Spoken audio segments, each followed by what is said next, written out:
রহমানির রাহিম। আসসালামু আলাইকুম ও রহমতুল্লাহি ও বারাকাত। রমাদান মাস হলো প্রবৃত্তি দমনের মাস। প্রবৃত্তি হলো একটা মানসিক অবস্থার নাম। মানসিক অবস্থা যখন এমন হয় যে খারাপ কাজের দিকে মনটাকে আকর্ষণ করে, সেটাকে প্রবৃত্তি বলে। আর যদি খারাপ দিকে যাওয়াটাকে খারাপ মনে করে এবং ভালোর দিকে নিয়ে যেতে চায়, সেটা হলো বিবেক। দুনিয়াতে যা কিছু আকর্ষণীয়, অশ্লীলতা, মন চায়, এগুলোর দিকে নির্বিচারে আকর্ষণ করা, যে এটা ভালো হোক, খারাপ হোক, যৌক্তিক হোক, অযৌক্তিক হোক, এদিকে যে মনটাকে টানে, সেটা হইল প্রবৃত্তি। মানুষ এরকম চিন্তা করে যে দুনিয়াতে যা আছে আরো চাই, আরো চাই, আরো চাই। ভোগবাদী জীবন ব্যবস্থা, কনজিউমারিজম, এটা হলো প্রবৃত্তির একটা ফল। মানুষ ক্ষমতা চায় সমাজে, রাষ্ট্রে। কোনো কোনো সময় দেখা যায় যে মানুষ অন্যায় পথ অবলম্বন করে, রক্তপাত করে ক্ষমতা দখল করতে চায়, ক্ষমতাবান হতে চায়। আমি সবচেয়ে বড়, আমি রাজা, আমি প্রধানমন্ত্রী, আমি রাষ্ট্রপতি, আমি সবকিছুর মালিক। এই যে একটা মোহ, ক্ষমতার মোহ, এই মোহটা মানুষকে অন্যায়ের দিকে নিয়ে যায়। এটা হলো প্রবৃত্তি। আর অন্য থেকে বিবেক। বিবেক হলো সেটা যে একটা খারাপ কাজ করে ফেললেও মনে দংশন আসে যে এটা করা ঠিক হয় নাই। আর বিবেক হলো সেটা যেটা নাকি মানুষকে ভালোর দিকে ডাকতে চেষ্টা করে। তো এই মানসিক অবস্থাটাকে বুঝতে হলে একটু গোড়াতে যাওয়া দরকার। মানুষের প্রধানত ৩ ধরনের নফস আছে, মানসিক অবস্থা। একটা হলো নফসে আম্মারা, একটা হলো নফসে লাওয়ামা, একটা হলো নফসে মুতমাইন্না। নফসে আম্মারা হলো প্রবৃত্তি, যে মানুষের খারাপের দিকে নিয়ে যেতে চায়, আকর্ষণীয় জিনিসে নিতে চায়, নির্বিচারে সত্য মিথ্যা, ন্যায় অন্যায়, হক বাতিল, এসব কিছু নির্বিচারে শুধু যেটা মন চায় সেদিকে নিয়ে যেতে চায়, প্রবৃত্তি। আর নফসে লাওয়ামা হলো সেই মন যেটা কোনো খারাপ কাজ যদি করে ফেলা হয়, তাহলে মনে দংশন আসে যে এটা তো ঠিক হয় নাই। মানসিক দংশন সৃষ্টি হয় যে কাজটা তো করা ঠিক হয় নাই। কখনো কখনো সে ক্ষমা প্রার্থনা করে। আর নফসে মুতমাইন্না হলো এমন একটা মানসিক অবস্থা যে তার মনটা এভাবে স্থিতি লাভ করে যে যেটা ভালো সেটি তার কাছে ভালো লাগে, আর যেটা খারাপ সেটাই খারাপ লাগে। মনই চাবে না যে এই আকর্ষণীয় জিনিসটা মনে হয় খুব ভালো, লোভনীয়, কিন্তু এটা খারাপ, এটা করবো, এটা মনই চাবে না। মনই তারা খারাপ লাগবে। আর মনই চাবে যে ভালো জিনিসটা করি। এটা ক্লাস মুতমাইন্না। সাধারণত নফসে মুতমাইন্না অত্যন্ত কঠিন, পবিত্র আত্মার ব্যাপার। এটা অর্জন করতে হয়, অনেক চেষ্টা সাধনা করতে হয়, সাধনা করতে হয়। স্বাভাবিক অবস্থা হলো দুইটা জিনিস। মানুষ পরস্পর একটা দ্বিমুখী শক্তির মধ্যে আছে। একটা হলো বিবেক, আর একটা প্রবৃত্তি। এই প্রবৃত্তি যদি প্রবল হয়, মানুষ খারাপের দিকে যায়। আর যদি বিবেক বিজয়ী হয়, তাহলে ভালোর দিকে থাকলে দেখবেন দুনিয়াতে কেউ আছে খারাপ মানুষ, সবাই বলে যেমন লোকটা খারাপ, তার মানে তার মধ্যে প্রবৃত্তি তার মধ্যে প্রবল। আর যদি বলে লোকটা ভালো, তার মানে তার মধ্যে বিবেক প্রবল। এখন ব্যাপার হলো এই যে দুনিয়াতে খারাপের দিকে যাওয়াটা এবং প্রবৃত্তি প্রবল হওয়াটা সহজ। তার কারণ কয়েকটা। একটা কারণ হলো এই, যেগুলো খারাপ জিনিস খুব আকর্ষণীয় হয়। অশ্লীলতা। একটা যুবক ছেলে যাচ্ছে এবং দেখলো একটা যুবতী মেয়ে শর্ট ড্রেসে চলছে, তার চোখটা মনটা ওদিকে যাবে। এটা হলো বিবেকের তাড়না। এটা সহজ। প্রবৃত্তিটা সহজ হওয়ার দ্বিতীয় কারণ হলো এই যে এই খারাপের দিকে অগণিত মানুষ যাচ্ছে। গড্ডালিকা প্রবাহ। গড্ডালিকা প্রবাহের সাথে গা ভাসিয়ে দেওয়া সহজ, কিন্তু স্রোতের সাথে যাওয়াটা সহজ, স্রোতের উল্টা যাওয়াটা কঠিন। তৃতীয় কারণ হলো এই যে এক জিন শয়তান লেগে আছে, প্রথমে ঘোষণা করে দিয়েছে আল্লাহর সাথে যে মানুষকে আমি দেখবো সে কি করে ভালো হয়, কি করে জান্নাতে যায়। তা সবগুলিকে আমি পদভ্রষ্ট করে ছাড়বো। এই শয়তান পিছনে লেগেই আছে। চতুর্থ হলো এই যে কোরআনে বলা আছে যে এই শয়তান শুধু জিনের মধ্যে না, এটা মানুষের মধ্যেও আছে। মিনাল জিন্নাতি ওয়ান নাস। এটা শুধু গড্ডালিকা প্রবাহের ব্যাপার না। কিছু লোক আছে তারা অশ্লীলতার আসর সাজায়, মানুষকে আকর্ষণ করে, মানুষকে বলে যে আসো এটা এটা ভালো, এটাই ভালো। তো এসব কারণে প্রবৃত্তি প্রবল হওয়াটা সহজ, এবং প্রবৃত্তি যদি প্রবল হয় তাহলে নির্ঘাত মানুষটা খারাপ হয়ে যাবে। সমাজের অধিকাংশ মানুষ যদি প্রবৃত্তি প্রবণ হয় তাহলে সমাজটাই খারাপ হবে। এখন প্রশ্ন, রমাদান কিভাবে এই প্রবৃত্তি দমনে সাহায্য করে? প্রথম জিনিসটা দেখুন, যে দুনিয়া প্রীতি, আকর্ষণীয় জিনিসের প্রীতি, এই প্রীতিটাকে দমন করার জন্য, প্রবৃত্তিটাকে দমন করার জন্য প্রথম বলছে তোমার ক্ষুধা আছে, খাবে না।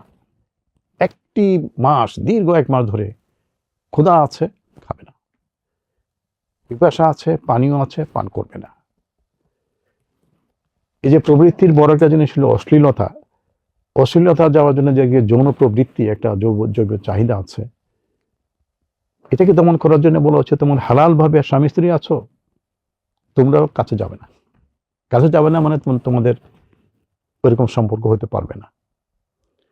তো কয়টা জিনিসটাকে কন্ট্রোল করার শুধু কয়েক মিনিটের না, 1টা মাস ধরে এই ট্রেনিং দেওয়া হয়। ভোগবাদী জীবন যেই ধন সম্পদ অর্জনকে প্রধান হিসেবে দেখে, সেটাকে নিয়ন্ত্রণ করার জন্য বলা হয়েছে দান করো, যাকাত দাও, ফিতরা দাও, যারা গরিব আছে তাদের পাশে দাঁড়াও, তাদেরকে ইফতার যদি করাও তাহলে রোজাদারের সমান সওয়াব পাবে।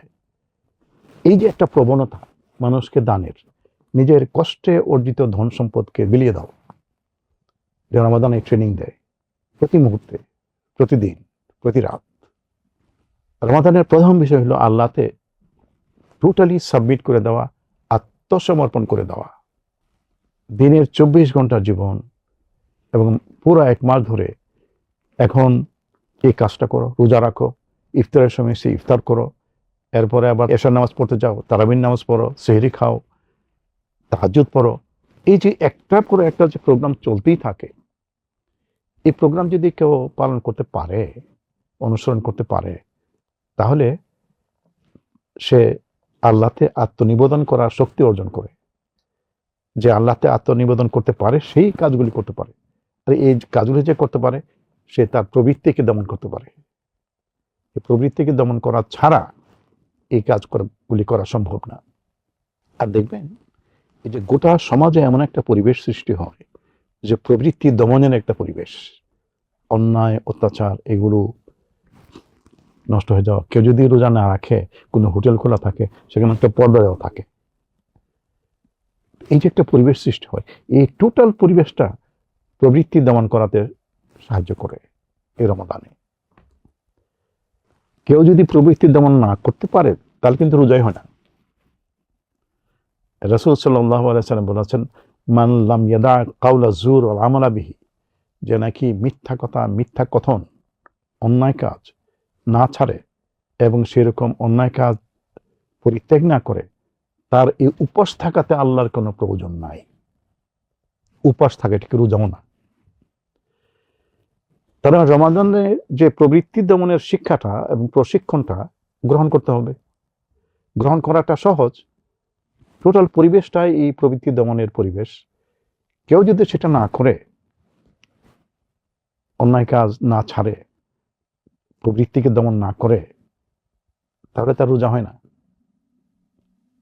রাসূল সাল্লাল্লাহু আলাইহি ওয়াসাল্লাম বলেছেন এটা হলো উপবাস থাকা। বিশেষ করে এই রমাদানে যদি আমরা উপবাস বৃত্তি না করতে চাই, তাহলে কোরআনটাকে ধারণ করতে হবে। আমাদের জানা থাকতে হবে যে এই রমাদানটা হলো কোরআন নাযিলের বার্ষিকী। এই রমাদানে কোরআনটাকে তিলাওয়াত করা, অধ্যয়ন করা, চর্চা করা, তারাবিতে দাঁড়িয়ে কোরআন শোনা এবং আমল করার চেষ্টা করা। তো কোরআনটাকে যদি এভাবে ধারণ করি তাহলে কিন্তু প্রবৃত্তি দমন করা সহজ হয়ে যাবে। কোরআনে যেটাকে নিষিদ্ধ করা হয়েছে সেটাকে বাদ দেওয়া সহজ হবে, পরিত্যাগ করা সহজ হবে। যেটা করতে বলে সেটা করার জন্যই সারা মাসের প্রশিক্ষণ চলছে, ওটা করাও সহজ হবে। তাহলে প্রবৃত্তি দমন হবে। আমরা যদি প্রবৃত্তির দমন না করি তাহলে অনেক ক্ষতি, দুইটা ক্ষতি বলি। একটা ক্ষতি দুনিয়ার ক্ষতি। আপনি দেখবেন অনেক মানুষের হাজার হাজার কোটি টাকা আছে, মনে কি তাদের শান্তি আছে? They have everything minus one thing, mental piece.